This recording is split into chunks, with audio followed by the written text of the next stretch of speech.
जोहार। कृषि दर्शन के इस अंक में आप सभी किसान भाई बहनों का हार्दिक स्वागत करते हैं। किसान भाई बहनों, आज भी हम आपके लिए कृषि संबंधित नई जानकारियां लेकर आए हैं। तो चलिए शुरुआत करेंगे कृषि समाचार से।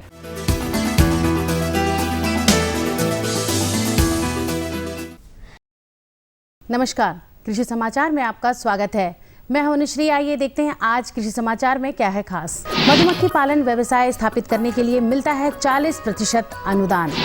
मटर के पौधों को पाउडरी मिल्ड्यू रोग से बचाएं। पाउडर रूपी दवा के छिड़काव को बेहतर तरीके से करता है डस्टर। राज्य के किसान मधुमक्खी पालन से संबंधित व्यवसाय शुरू करना चाहते हैं तो इसके लिए आवश्यक उपादानों के लिए जैसे मधु निकासी यंत्र, मधुमक्खी छत्ता इत्यादि के लिए झारखंड राज्य बागवानी मिशन लागत का 40% राशि अनुदान देती है। इच्छुक किसान इस योजना का लाभ ले सकते हैं। झारखंड राज्य बागवानी मिशन राज्य में बागवानी से जुड़े किसानों के लिए कई प्रकार की लाभकारी योजनाएं चला रही है, जिनमें से एक है मधुमक्खी पालन व्यवसाय शुरू करने के लिए उसमें लगने वाले उपादानों जैसे मधुमक्खी छत्ता, मधुमक्खी कॉलोनी और एवं मधु निकासी यंत्र इत्यादि की खरीद एवं स्थापना के लिए परियोजना लागत का 40% राशि अनुदान देती है। शेष 60% राशि किसान को स्वयं ही वहन करना होता है। किसान भाइयों, आपके लगाए हुए मटर के पौधों के पत्तों पर सफेद चूर्ण जैसा दिखाई दे रहा हो तो ये पाउडरी मिल्ड्यू रोग के लक्षण हैं। इस रोग के फसल पर लग जाने की स्थिति में पौधों के बढ़वार पर प्रतिकूल प्रभाव पड़ता है। साथ ही मटर के पौधों को फली छेदक या तना छेदक कीट भी नुकसान पहुंचाते हैं। इन कीटों और रोगों का निदान कैसे हो, बता रहे हैं हमारे कृषि विशेषज्ञ। मटर में आपका बहुत ज़्यादा प्रकोप होता है। अभी जैसे नमी और टेम्परेचर में जो अंतर रहता है उसमें पाउडरी मिल्ड्यू का प्रकोप आता है रोग का। इसके लिए आपका क्या बोलते हैं सल्फेक्स पाउडर है, इसका 2.5 ग्राम प्रति लीटर पानी मिलाकर छिड़काव कर दें तो इससे आपका नियंत्रित हो जाएगा। दूसरा आता है तना छेदक कीट। मटर में तना छेदक भी कीट आता है और फल छेदक कीट। तो तना छेदक कीट जैसे आता है उसके लिए तना में छेद करता है, पूरा पौधा बर्बाद हो गया। तो इसके लिए आपका इंडोक्साकार्प आता है। इंडोक्साकार्प आप 0.5 ग्राम प्रति लीटर पानी में मिलाकर इसका स्प्रे कर दें तो आपका तना छेदक या फल छेदक कीट का प्रकोप कम होगा। किसान टमाटर की फसल से अच्छा उत्पादन लेने के लिए टमाटर के उन्नत प्रभेद स्वर्ण लालिमा, स्वर्ण नवीन और अर्का आभा नामक प्रभेदों का चयन करें तो उनके लिए फायदेमंद साबित होगा। ये किस्में मुरझा रोग रोधी होने के साथ ही ज्यादा मात्रा में और गुणवत्ता युक्त फल देने में सक्षम है। स्वर्ण लालिमा, स्वर्ण नवीन और अर्का आभा ये नाम है टमाटर के उन्नत प्रभेदों के। ये प्रभेद मुरझा रोग रोधी होने के साथ अन्य पारंपरिक टमाटर के प्रभेदों की तुलना में अधिक उपज देते हैं। 500 से 600 ग्राम बीज प्रति हेक्टेयर के दर से बुआई कर और उचित कृषि कार्यों को करके लगभग 200 से 250 क्विंटल की टमाटर की उपज पाई जा सकती है। टमाटर के लिए उन्नत किस्म जो मुरझा रोग से प्रतिरोधी है, स्वर्ण लालिमा, स्वर्ण नवीन, अर्का आभा, इसकी आप खेती करें जो मुरझा रोग से प्रतिरोधक है। सरसों की खेती हमारे झारखंड में प्रमुखता से लगाई जाती है। जिन किसान भाइयों ने सरसों की फसल लगा रखी है उनमें अब फूल आने का समय है। ऐसी अवस्था में फसल में माहू और लाही कीटों का प्रकोप होने की संभावना रहती है। इन कीटों से फसल की रक्षा के लिए मेटासिस्टाक्स, रोगर और मिथाइल डिमेटोन नामक दवा का छिड़काव फसल पर करना चाहिए। परंतु इन दवाओं का प्रयोग हम कैसे और कब करें और कितनी मात्रा में करें, आइए जानते हैं कृषि विशेषज्ञ से। किसान भाई, अभी आप सरसों की खेती किए होंगे तो उसमें जो अभी मौसम है हल्का बादल छाया हुआ रहता है, उस स्थिति में जो लाही का प्रकोप सरसों में अधिक होता है। तो इसके नियंत्रण के लिए आप मिथाइल डिमेटोन नाम का दवा जो है 1 से 1.5 ml प्रति लीटर पानी में घोल करके और 1 सप्ताह के अंतराल पर 2 बार स्प्रे करें तो इससे आपका जो लाही का जो है अच्छा से नियंत्रण हो जाता है।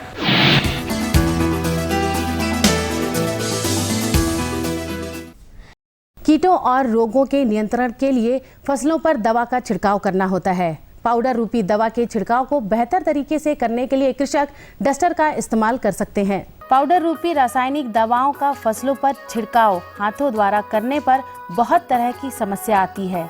और दवा एक समान फसल पर बिखरता भी नहीं। इस कार्य को इस डस्टर नामक उपकरण की सहायता से करने पर दवा का एक समान छिड़काव पूरी फसल पर होता है और दवा बर्बाद भी नहीं होती और हाथों द्वारा छिड़काव से होने वाली परेशानियों से भी किसान का बचाव होता है।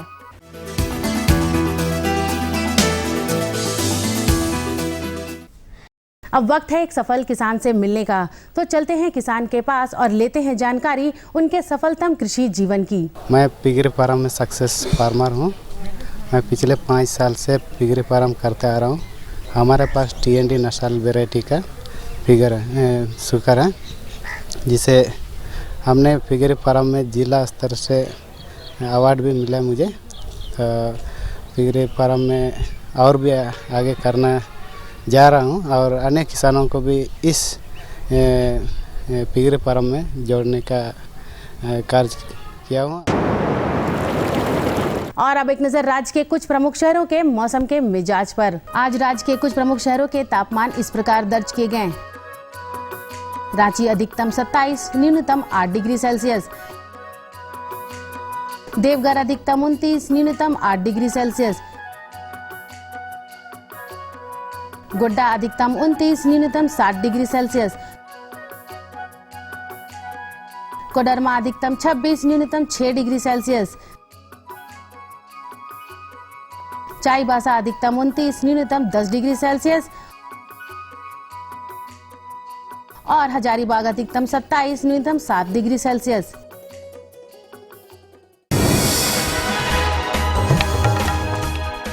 और अब मंडी भाव में आइए नजर डालते हैं अनाजों के भाव पर। राज्य की प्रमुख मंडियों में अनाज हल्के उतार चढ़ाव के साथ सामान्य रही। बाजार विशेषज्ञों के अनुसार आने वाले समय में खाद्य तेलों के भाव में वृद्धि हो सकती है। उधर सब्जी मंडियों में हरी सब्जियों की अच्छी आवक से मूल्य में नरमी है। वहीं आज भी के कुछ प्रमुख अनाजों के भावों पे नजर डालें तो वे इस प्रकार रही। चावल मध्यम न्यूनतम 2400, अधिकतम 3500 रुपए। चावल उत्तम न्यूनतम 3800, अधिकतम 4200 रुपए। गेहूं न्यूनतम 2000, अधिकतम 2500 रुपए। दाल अरहर न्यूनतम 10100, अधिकतम 11900 रुपए।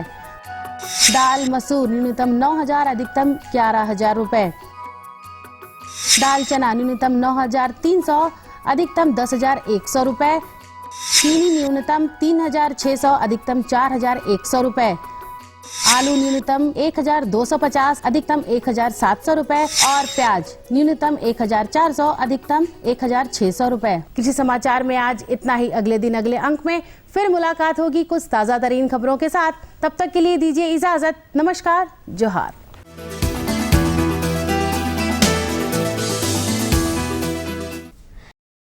तो कृषि समाचार के अंतर्गत आपने देखा मंडी भाव जाना, मौसम का हाल और कृषि की नई नई तकनीक और उपकरणों की भी जानकारियाँ ली। चलिए जानकारियों का सिलसिला आगे बढ़ाएंगे हम, लेकिन उससे पहले लेंगे एक छोटा सा विराम। तब तक आप देखिए ये संदेश।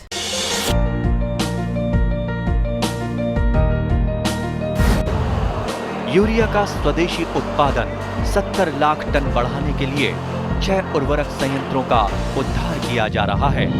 FCIL के गोरखपुर, सिंदरी, तलचर और रामागुंडम संयंत्र, HFCL की बरौनी इकाई और BVFCL की नामरू फोर्थ। सोने पर सुहागा ये है कि देश में अब बनेगा सिर्फ नीम लेपित यूरिया, क्योंकि इससे होगा किसानों का फायदा ही फायदा। अनाज का उत्पादन 10% तक बढ़ेगा। बढ़ेगी 10 से 15% नाइट्रोजन क्षमता।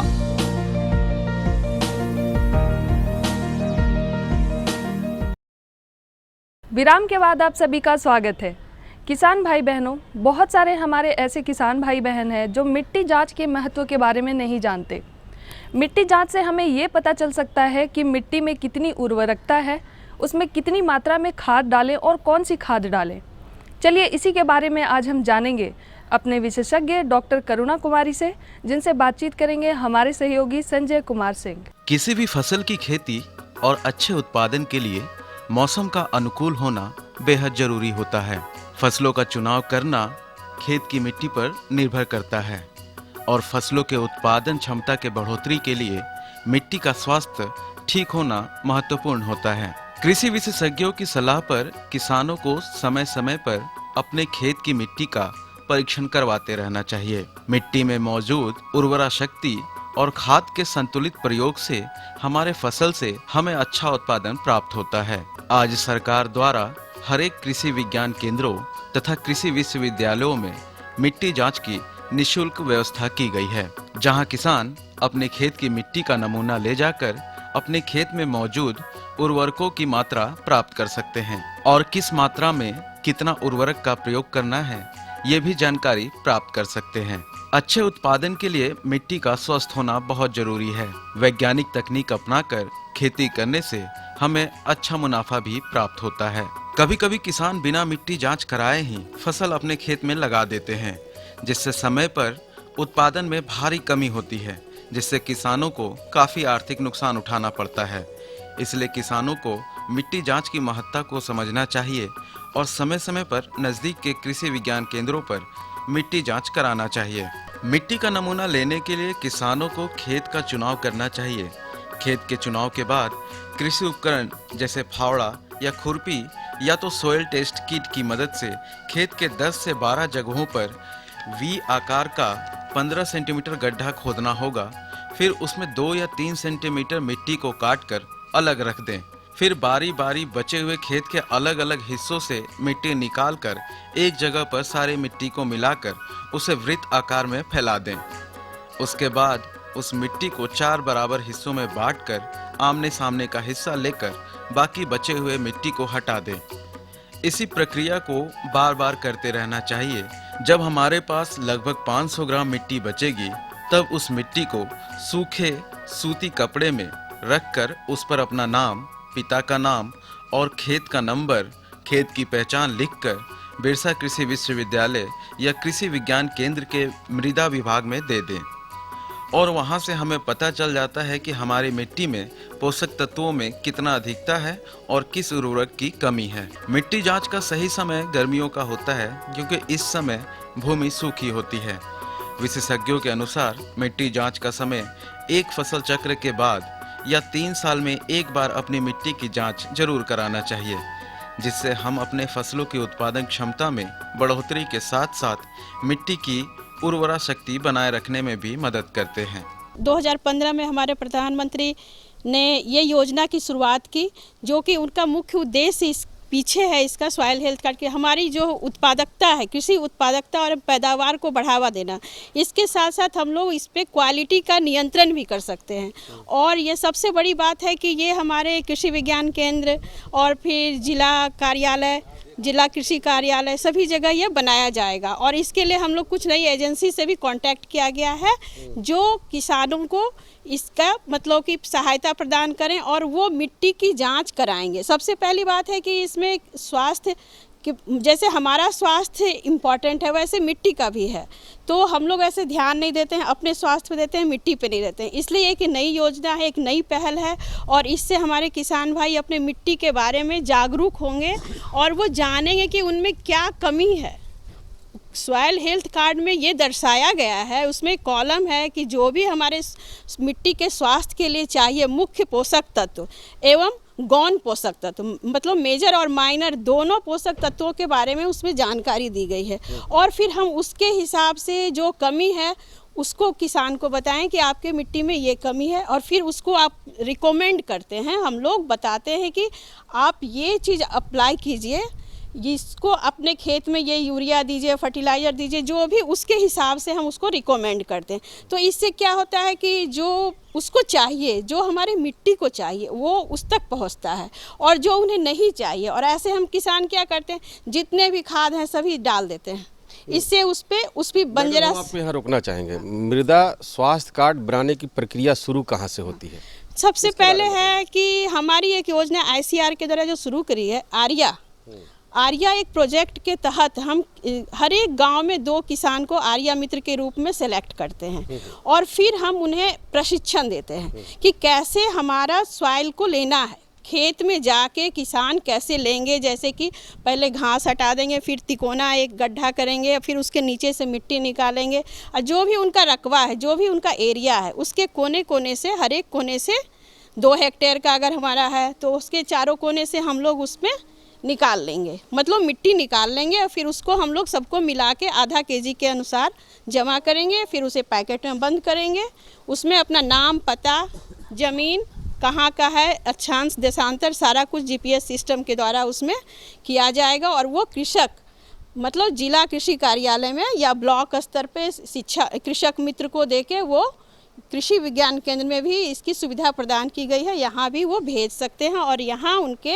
मिट्टी का जांच किया जाएगा। यहाँ अच्छा से हमारा लैब है, प्रयोगशाला है जो मिट्टी जांच के लिए, और अनेक नई तकनीक से वो डेवलप किया गया है और वहाँ हम लोग जांच करके सॉइल हेल्थ कार्ड बनाते हैं और जो हर एक किसान को दिया जाता है और इसी के हिसाब पर वो अपने खेत में खाद डालते हैं। और सबसे बड़ी बात है कि ये हमारे किसानों को यह सुविधा दी गई है और इस साल ये दिया गया है, प्रधानमंत्री ने रखा है कि ये निःशुल्क सहायता है और वो अपनी मिट्टी लाए। खास करके ऐसे किसान जो जागरूक हैं, पहले तो उन्हें जागरूक किया जा रहा है रथ यात्रा के द्वारा और गांव-गांव में मतलब आर्या के द्वारा या कृषि मित्र के द्वारा कि अपने मिट्टी की वो जांच कराएं और वो ला कर देते हैं जिला कार्यालय में, कृषि विज्ञान केंद्र में, और हम लोग निःशुल्क उसकी जाँच करते हैं। इसके लिए उनसे कुछ भी सहायता नहीं ली जाती, कुछ भी शुल्क नहीं लिया जाता है और ये निःशुल्क किया जाता है। और इसके साथ साथ है कि जो हम उनको कार्ड भी रिकमेंड करते हैं, अभी कार्ड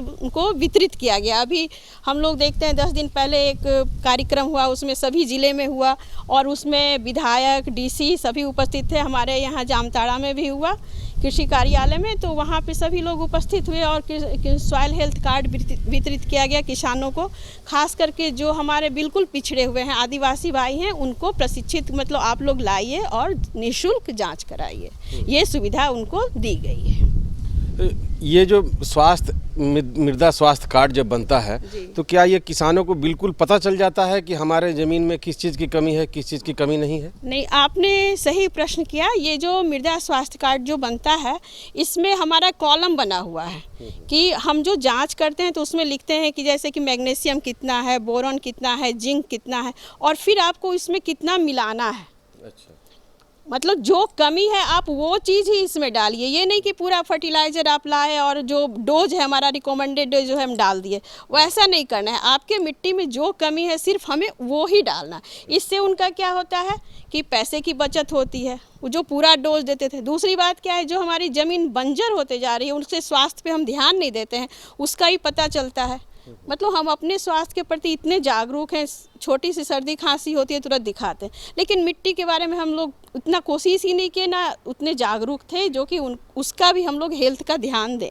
इसलिए ये हमारे लिए बहुत ही ज़रूरी है कि हम इसकी जांच करवा लें। तो आपने मिट्टी जांच के महत्व के बारे में तो जानकारी ले ली, चलिए अगली जानकारी की ओर बढ़ेंगे, लेकिन उससे पहले लेंगे एक छोटा सा विराम। तब तक आप देखिए ये संदेश। ये लो और बताओ। बस। अरे ये क्या भैया जी, बस इतनी सी रासायनिक खाद? किसानी छोड़ रहे हो क्या? किसानी नहीं, नादानी छोड़ रहे हैं। मिट्टी की जांच कराई है, अब तो लालाजी जितनी जरूरत है उतने ही उर्वरक खेत में डालेंगे। हाँ, किसान भाई आज ही अपने जिले की नजदीकी भूमि परीक्षण प्रयोगशाला में मिट्टी की जांच जरूर करवाएं और मिट्टी में पोषक तत्व, नमी व पौधे के विकास को देखते हुए केवल जरूरत के अनुसार ही पोषक तत्व डालें। और हाँ, मिट्टी में गंधक, जस्ता, बोरोन जैसे सूक्ष्म पोषक तत्वों का पता लगाना भी न भूलें। उर्वरक और जैविक खाद के सही उपयोग से भूमि का उपजाऊपन बनाए रखें, उत्पादकता बढ़ाएं, खर्चा घटाएं और बहुमूल्य विदेशी मुद्रा बचाने में भी सहयोग दें। और हाँ, धीमी गति से नाइट्रोजन उपलब्ध कराने वाले उर्वरकों जैसे नीम लेपित यूरिया को प्राथमिकता दें और यूरिया का पत्तों पर छिड़काव करें। अरे वाह, तू तो सचमुच समझदार हो गया रे। अधिक जानकारी के लिए संपर्क करें जिला कृषि अधिकारी या किसान कॉल सेंटर। विराम के बाद आप सभी का एक बार फिर से स्वागत है। किसान भाई बहनों, जो किसान भाई बहन पशुपालन करते हैं वो अपने पशुओं की देखभाल तो बहुत अच्छी भली भांति से कर लेते हैं, लेकिन उन नवजात बछड़ों की भी देखभाल बहुत ज़रूरी है। चलिए आज हम जानकारी लेंगे कि बछड़ों की देखभाल जाड़े के मौसम में किस प्रकार करें। आइए इसके बारे में जानकारी लेंगे अपने विशेषज्ञ डॉक्टर रंजन कुमार झा से, जिनसे बातचीत करेंगे हमारे सहयोगी भानु घोष। किसान भाइयों नमस्कार, कृषि दर्शन के इस कार्यक्रम में आपका स्वागत है। किसान भाइयों, कृषि दर्शन की टीम आज देवघर जिला स्थित मधुपुर प्रखंड में आई हुई है, जहां आज हम बात करेंगे छावनों की देखभाल। और इस विषय पर जानकारी देने के लिए आज हमारे साथ है यहीं के पशु चिकित्सा पदाधिकारी डॉक्टर रंजन कुमार झा। आइए इनका स्वागत करते हैं। डॉक्टर साहब, आपका हमारे इस कार्यक्रम में स्वागत है। Thank you. डॉक्टर साहब, जैसा कि आज का विषय हमने लिया है छौनों की देखभाल। छौनों की तात्पर्य हो जाती है कि जो गाय के बछड़े हैं या बकरी हैं, सूअर है, इन सबों की देखभाल, बच्चों की देखभाल जाड़े के मौसम में कैसे करना है, किन किन बातों पर ध्यान देना है, इसके बारे में आप हमारे किसान भाइयों को बताएं। बहुत अच्छा सवाल आपने पूछा है। हम देखते हैं कि पशुपालक भाई अपने गाय जब बच्चा देती है या भैंस जब बच्चा देती है तो बहुत ज़्यादा समस्या तो नहीं होता है। एक दो समस्या होती है जिस पर उनको जानकारी देना बहुत ज़रूरी है। ऐसा है कि जब गाय हमारी बच्चा देती है तो हम लोगों के दिमाग में रहता है कि हमारा बच्चा कहीं भूखा न रह जाए, इसीलिए हम लोग उसको अत्यधिक मात्रा में दूध पिला देते हैं। एक गंभीर बीमारी है काफ एस्कार, जिसका मुख्य लक्षण यही है कि उसका पेट खराब हो जाता है। पेट से जो गोबर आती है उसके साथ खून मिश्रित गोबर आता है, और वो एक ऐसा बीमारी है कि आपको पशु चिकित्सा पदाधिकारी को बुलाने तक ही हो सकता है कि उसकी मृत्यु हो जाए। और इस तरह से हमारे एक पशुपालक भाई को गंभीर नुकसान भी होना पड़ता है, क्योंकि बच्चा एक बहुत बड़ा धन होता है। बच्चा होने से ही उसकी दूध की मात्रा बढ़ती भी है। अगर बच्चे जो हैं वो वैक्यूम के सहारे चूस चूस के वो दूध निकालते हैं। अगर थन में ज़्यादा दूध रह जाएगा तो मास्टाइटिस जो बीमारी है गाय में होती है, भैंस में होती है। प्रायः हिंदुस्तान में लगभग 10,000-12,000 करोड़ रुपए का नुकसान, राजस्व का नुकसान, ये हमारे पशुपालक भाई प्रतिवर्ष सहते हैं। तो हम लोग चाहेंगे कि उनका बच्चा सही सलामत रहे। उस स्थिति के लिए हम उनको सलाह देते हैं कि आप बूंद बूंद दूध निचोड़ लें, उनका गार लें। अंगूठे के सहारे वो गारते हैं, तो हम उनको कहेंगे कि आप बूंद बूंद बच्चे के लिए दूध थन में न छोड़ें। बच्चा को जब आप थन में दूध नहीं छोड़िएगा और गार लीजिएगा, तब पुनः बच्चा को आप छोड़ दीजिए 15-20 मिनट, आधे घंटे के लिए, 1 घंटे के लिए छोड़ दीजिए। तो आप गौर करेंगे कि बच्चा जाके चूसता है थन को, और चूसता है तो उसको दूध नहीं मिलता है, तो थन में वो अपने सर से एक धक्का मारता है। गाय को इससे एक सेंसेशन डेवलप होता है जो उसके बच्चे को दूध नहीं मिल रहा है। दूध देना ये एक हार्मोनल प्रक्रिया है। थन में दूध है, गाय को आपने दूहने के लिए जो कहते हैं, जो पन्हाते हैं, तो वो सेंसेशन डेवलप करते हैं आप। इससे क्या होता है कि गाय का मन प्रसन्न होता है और वो बढ़िया से आपको दूध देती है। जब बच्चे को दूध नहीं मिलता है और वो थन में मारता है, अपने सिर से धक्का मारता है, तो गाय को लगता है कि हमें, मेरे बच्चे को दूध नहीं मिला। पुनः वो आकर के मुंह के पास आता है, चाटता है उसको, गाय भी चाटती है, और इस क्रिया में गाय उसके लिए दूध छोड़ती है और उसका पेट भरती है। कोई भी माँ अपने बच्चों को भूखे नहीं देखना चाहती है। गाय भी नहीं देखती है, भैंस भी नहीं देखती है, पर जानवर भी नहीं, कोई भी पशु जो है अपने बच्चों को भूखा नहीं रखता है। इससे आपको फ़ायदा ये होगा कि दूध इससे बढ़ेगा, आपका थन का भी बढ़िया से देखभाल होगा। क्योंकि आप अंगूठे से जो गाड़ते हैं तो कुछ न कुछ दूध थन में रह ही जाया करती है, और थन में दूध रह जाना यह एक मास्टाइटिस का, जो थनैला बीमारी है, उसका एक लक्षण है। उससे थनैला बीमारी होगा जो आपको काफ़ी नुकसान देगा, काफ़ी खर्चीला इलाज है, और इसमें रेसिस्टेंस भी दिनों दिन डेवलप होता जा रहा है। दवाइयाँ भी काम नहीं करती है प्रायः, हम लोग जो देख रहे हैं। तो हम तो पशुपालक भाई से कहेंगे कि उसको वो दूध कम पिलावे। पाव भर से ज़्यादा दूध 24 घंटे से ज़्यादा का आहार नहीं है, उनको कम दूध पिलाना चाहिए। ये गाय और भैंस के बारे में है। जहाँ तक बकरियों के बच्चों के बारे में है, उनको भी दूध कम पिलाना है, लेकिन पिलाना तो ज़रूरी है, और कम पिलावें, ठंड से बचावें उनको। प्रायः हम लोगों ने देखा है कि बकरियों में जो बीमारी होती है वो PPR और इंटेराइटिस है। उसके लिए उनको 1 साल में 1 बार वो टीका निश्चित रूप से दिलवा दें। सरकार के तरफ से भी इसकी व्यवस्था है। किसान जागरूक होकर के अपने पशु चिकित्सा चिकित्सक से संपर्क करके, और नहीं तो ये बाज़ार में भी उपलब्ध है और PPR का वैक्सीन दिलवा सकते हैं। इससे उनको बकरी पालन में काफ़ी लाभ होगा। सूकर की जहाँ तक सवाल है, उसमें बहुत कम रोग होता है, 1 ही 2 रोग होते हैं। हॉग कॉलरा जो होता है, ये स्वाइन फीवर जो होता है, ये एक गंभीर बीमारी है, उसका भी टीका है। एक देखा गया है कि पिगलेट एनीमिया होता है, मतलब खून की कमी हो जाया करती है।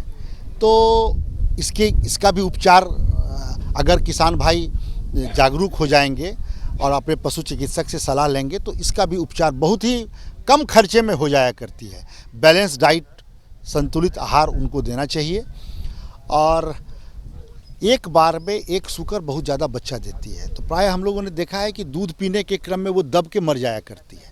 तो यहाँ पर फिर किसान भाई को देखभाल उसको करना ज़रूरी है। बच्चों जब दूध पिला दिया तो माँ से उसको आप अलग कर दें। बच्चों के लिए एक अलग रूम का व्यवस्था होना चाहिए। इस तरह से आप सूकर के बच्चों का देखभाल कर सकते हैं। सूकर पालन झारखंड के लिए एक वरदान है। हम तो कहेंगे कि किसान भाई इसके लिए बहुत आगे आए, और ये काफ़ी प्रॉफिटेबल है। इसका मार्केट अभी इतना ज़्यादा ये हुआ है कि बाज़ार भी उनको उपलब्ध है, और सरकार भी इसमें सूकर पालन को बढ़ावा दे रही है।